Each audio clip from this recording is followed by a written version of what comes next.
Hello friends, today we are going to discuss anomalous secondary growth in roots, in dicot root. In dicot root, you know that encircled by the endodermis there is a layer of pericycle. Let us assume this is the endodermis and this is the adjacent to the endodermis is the layer of pericycle. Here in typical dicot root there is the arrangement of xylem and phloem on different radii. Means here if it is phloem, then it is the xylem here, this is the xylem, this is the xylem, this is the phloem, this is the xylem, and so on. What happens during the normal secondary growth? What happens? A cambial, this is the metaxylem and this is the protoxylem, that is the arrangement is exarch. In normal secondary growth of dicot root, a layer of cambium is formed here just above the, this is the phloem, this is the phloem, this is the phloem.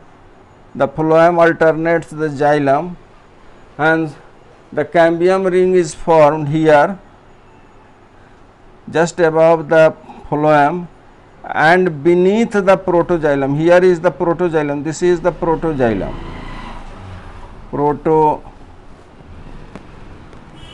That is the, here is the protoxylem,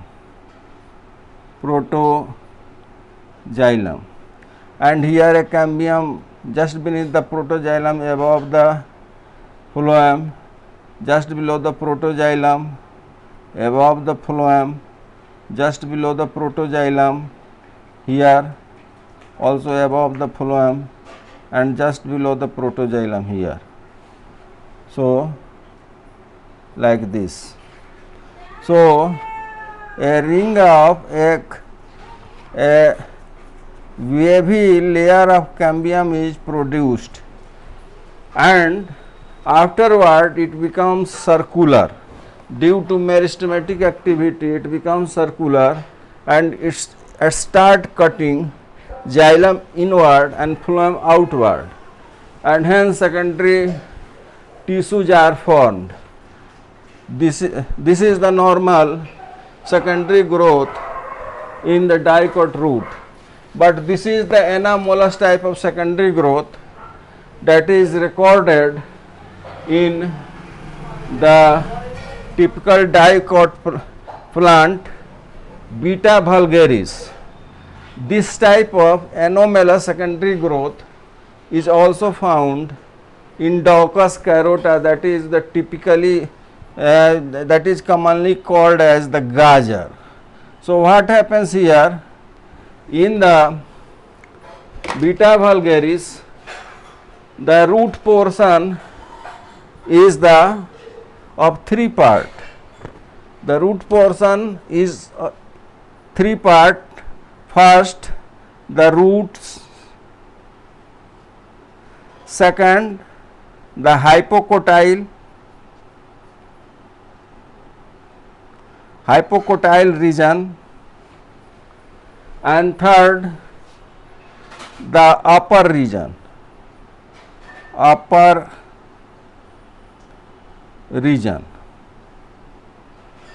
So in the Beta vulgaris, the root has three zones.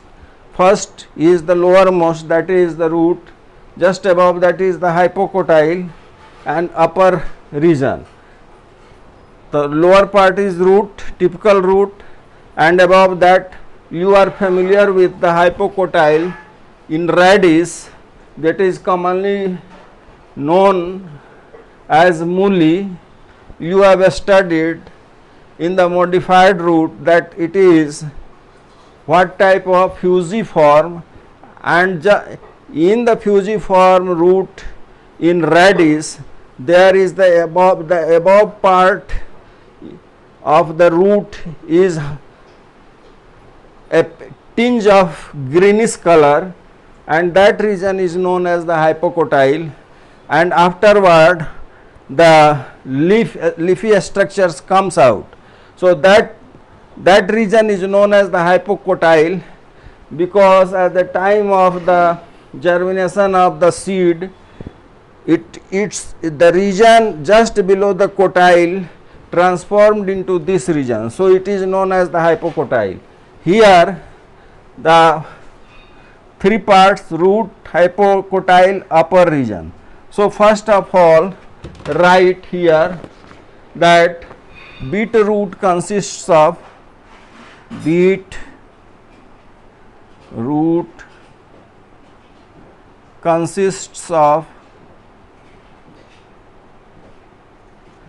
regions.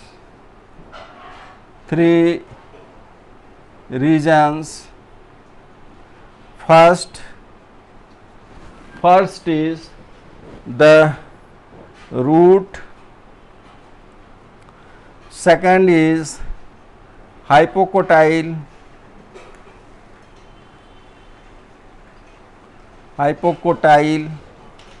and third is upper swollen part. So the root of Beta vulgaris consists of three parts. First the root, second is the hypocotyle, and third is the upper swollen part. So in the Beta vulgaris, the upper swollen part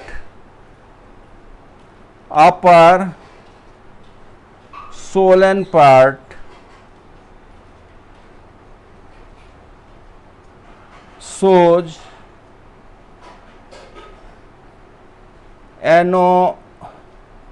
anomalous secondary growth. So if we cut the section of upper swollen part, we shall find the anomalous structure, anomalous secondary growth. So here in the Beta vulgaris primary structure TS, there are two diarch xylem. Primarily there are two diarch xylem. Here is the diarch xylem situated at the center. So and encircled by, that is this is the ground tissue here, this is ground tissue.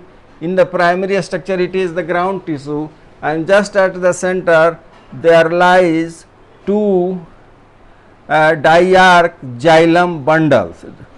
Here it is found.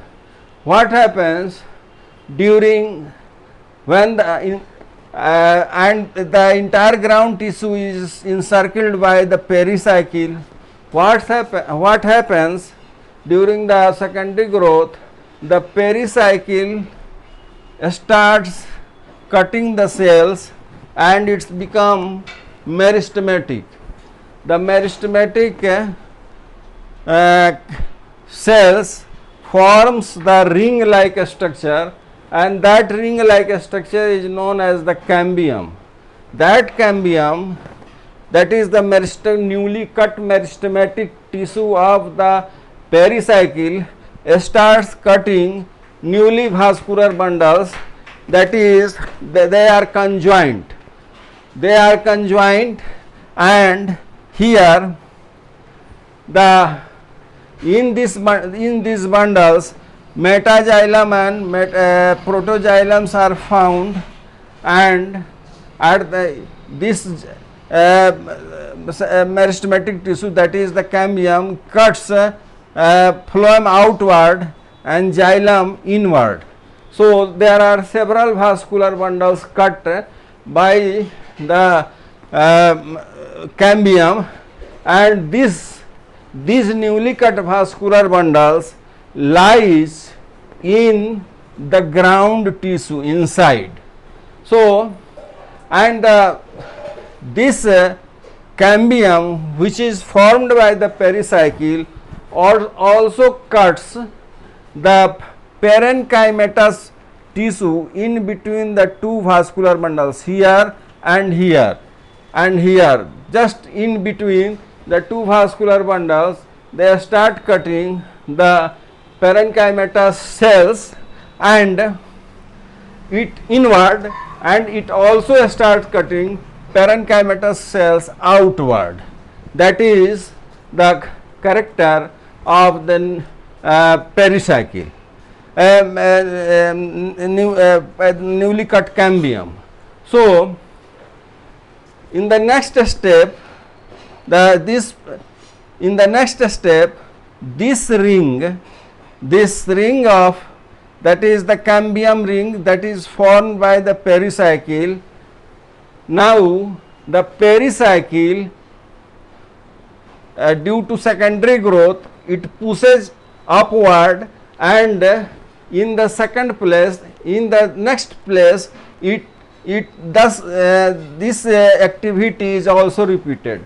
Here in the second, the pericycle also cut secondary newly meristematic tissue, that is circular in nature, and this newly cut cambium starts cutting vascular bundles that are arranged in the second row. Here is the portion of that circular vascular bundle. Here this arrangement is just like this. That ring goes on and that meets here, and that is also circular.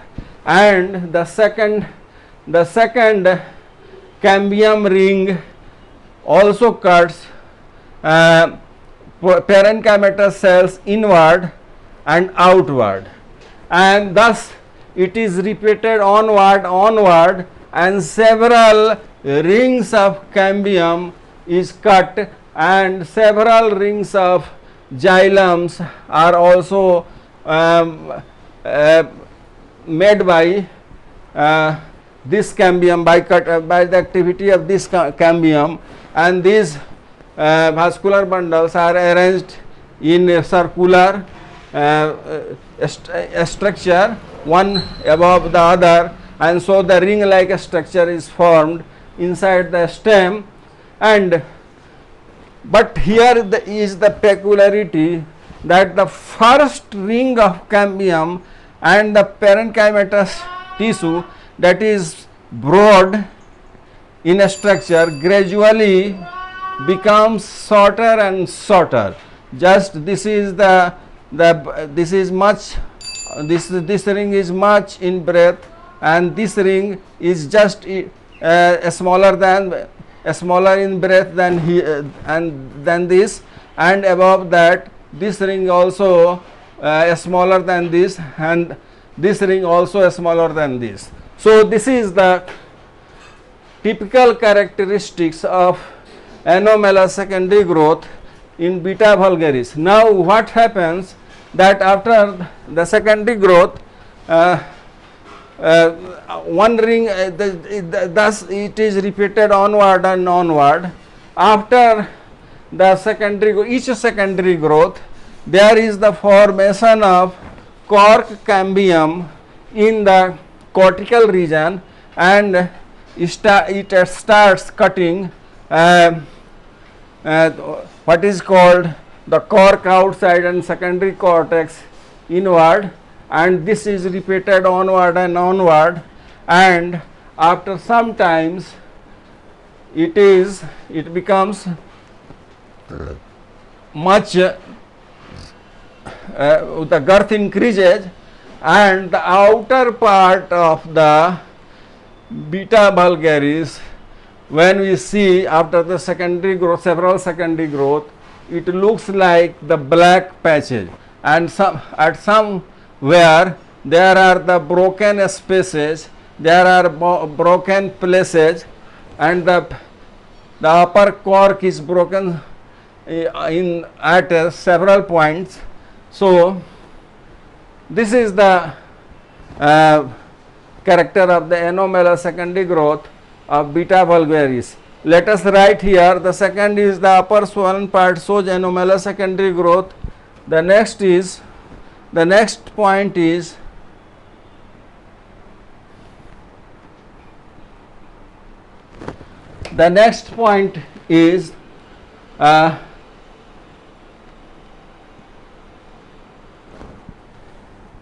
successive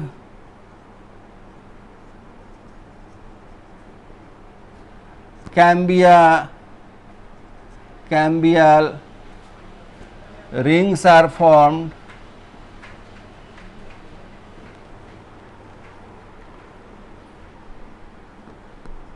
one by one by the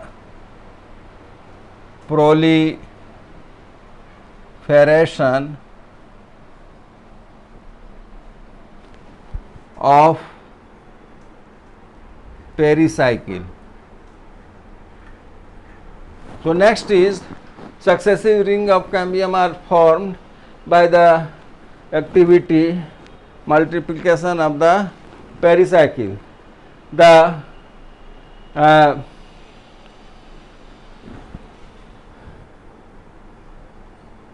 each cambial ring cuts vascular bundle and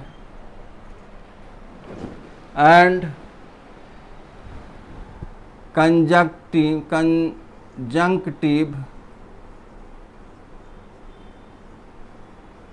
parenchyma in between them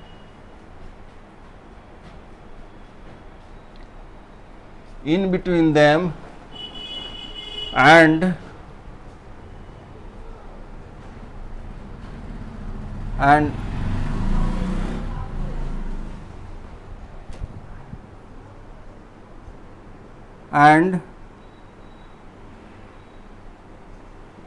vascular bundles are arranged in circle.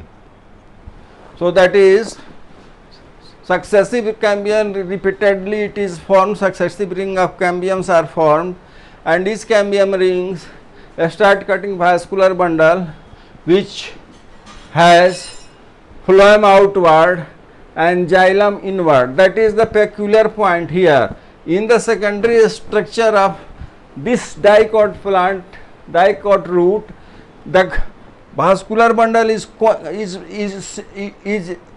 conjoined because xylem and phloem are formed together. So this is not found in the normal secondary growth. The xylem is inward and phloem is outward. So such type of structure is formed, and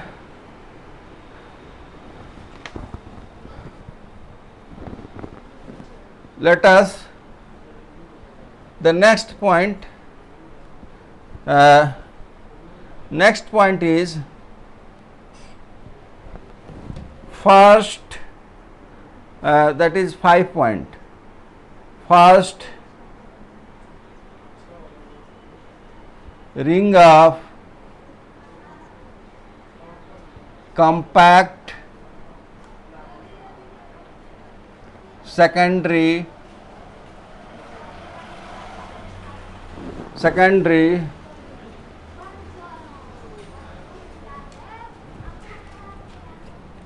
compact secondary tissue is formed around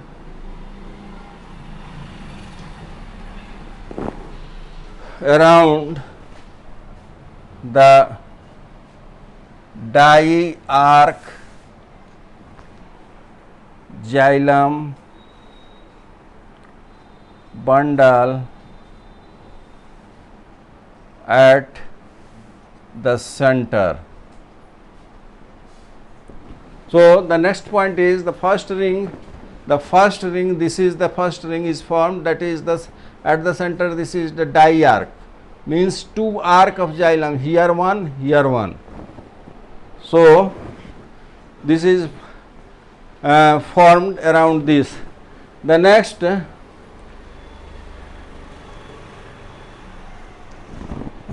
this is repeated. The next cambium ring is here formed.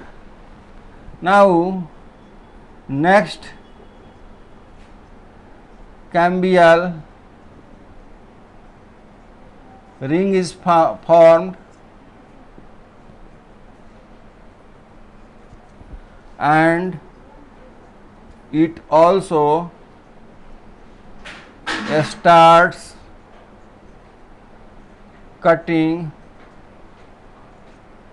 vascular bundle in ring.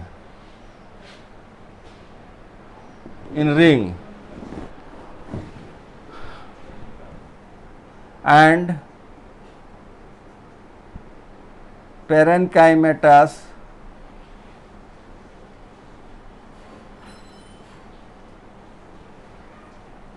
conjunctive tissue. So it also cuts, the second ring also cuts, and such activity is repeated one by one from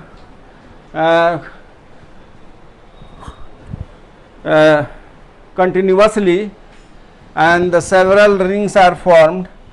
The next point is the ring of cambium, that is the breadth of ring of cambium gradually decreases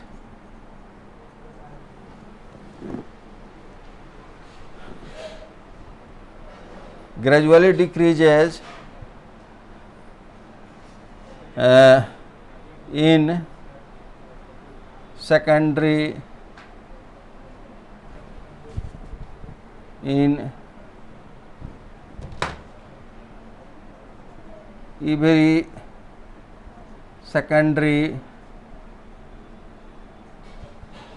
every secondary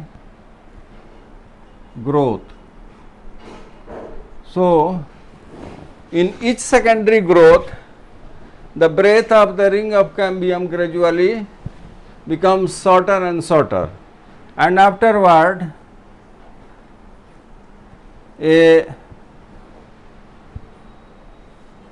cork cambium is formed, which cuts cork secondary cortex. So cork cambium is formed, which cuts cork and secondary cortex, and afterward what happens, the broken mass of cells in the next point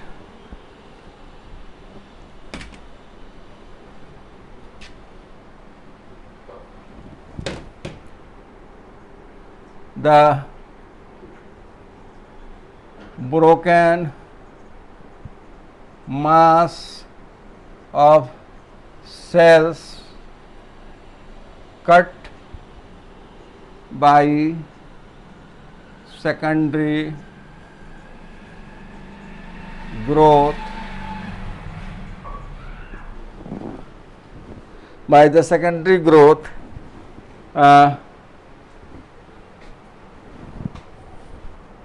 forms externally dark covering. So, this is the all about the anomalous secondary growth in dicot root, that is somewhat different from the typical dicot root in which secondary growth occurs. So, here example is the beta vulgaris, and this type of anomalous secondary growth in dicot root is also found in Daucus carota, that is the carrot, gajar. So, in the next class when we shall meet, we will see anomalous secondary growth in monocot stem. So, thank you for today, and in the next class when we meet, we shall just see the secondary growth in the monocot stem.